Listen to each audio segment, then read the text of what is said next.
আমরা আমাদের মেধার ভিত্তিতে আমরা চাকরি চাই। কোথার জন্য মেধা পিছিয়ে পড়ে, কেন মেধা পিছিয়ে পড়বে? আমরা বৈষম্যের শিকার। হাসপাতালে গেলাম, আসতে কত অসুবিধা হইল।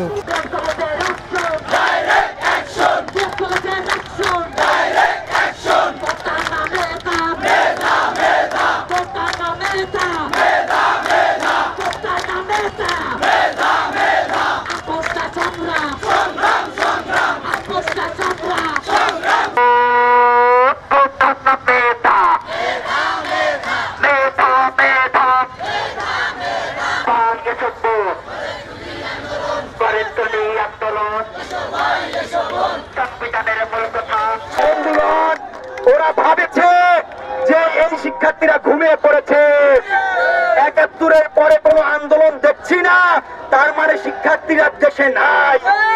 সেই কথা এই রাষ্ট্র ভাবছে।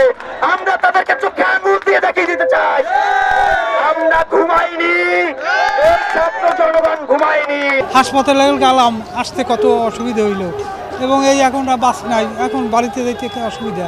অসুস্থ মানুষ, আমার তো খুব অসুবিধা হইতেছে। সড়ক ছাড়া অন্য আন্দোলন করা উচিত। আমি একমত, কারণ হচ্ছে গিয়ে তাদের অধিকারের জন্য তারা লড়তেছে। এতে যে আমাদের এখন কষ্ট করে হাঁটতে যাইতেছে তা আমার কোনো কষ্ট নাই। একদল অসাধু চক্র এটা ভুল ব্যাখ্যা দিচ্ছে সাধারণ জনগণকে, কারণ আমরা সাধারণ জনগণেরই সন্তান। তাদের সন্তান আন্দোলন করছে, তাদের কোনো সমস্যা হয় না। যেহেতু আন্দোলন শুধু কোনো কারণ না, কোটা সংস্কার চাই আমরা। আমরা আমাদের মেধার ভিত্তিতে আমরা চাকরি চাই। সকল গ্রেডে, প্রত্যেকটা গ্রেডে কোটা বন্ধ থাকবে, প্রত্যেকটা গ্রেডে কোটা সংস্কার লাগবে। শুধুমাত্র ক্ষুদ্র নিগোষ্ঠী এবং প্রতিবন্ধী কোটা চালু থাকবে, তাছাড়া কোনো কোটা থাকবে না। আমি চাই মেধার, যাতে মানে আমরা বেশিরভাগ মানুষ মেধার জন্য, কোঠার জন্য মেধা পিছিয়ে পড়ে, কেন মেধা পিছিয়ে পড়বে?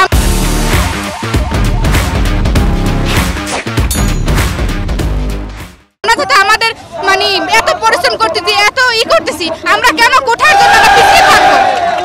আমি বলতে চাই সবার সমান অধিকার দেওয়া হোক। যেহেতু সংবিধানের মূল কথা সমতা, তাহলে সবাইকে সমতা দেওয়া হোক। আমাদের বাংলাদেশের সংবিধানে তো সমতা রয়েছে, সেই অনুযায়ী মেধাবীরা কেন পিছিয়ে থাকবে? দেশ স্বাধীনের পিছনে মুক্তিযোদ্ধাদের যে অবদান রয়েছে তার পিছনে তো তাদের ভাতা দেওয়া হয়। তাহলে একজন মানুষ পূর্বকালে যুদ্ধ করে গেছে, সেই অনুযায়ী তার নাতি নাতনিদের যে মেধাবী, এটা তো প্রুফ হয় না। তাহলে মেধাবীরা কেন পিছিয়ে থাকবে আমাদের দেশে? আমরা কাপড়ের উপর আন্দোলন আছে, কারণ আমাদের দাবি যৌক্তিক এবং আমরা বৈষম্যের শিকার। সুতরাং যতদিনে আদালত আমাদের যে ন্যায্য অধিকারে রায় না দিবে, ততদিন আমরা এই কাপড় পরে প্রয়োজনে রাজপথে আবার বারবার সব সময় অধিকার আদায় না হওয়া পর্যন্ত আমরা নামতেই থাকবো।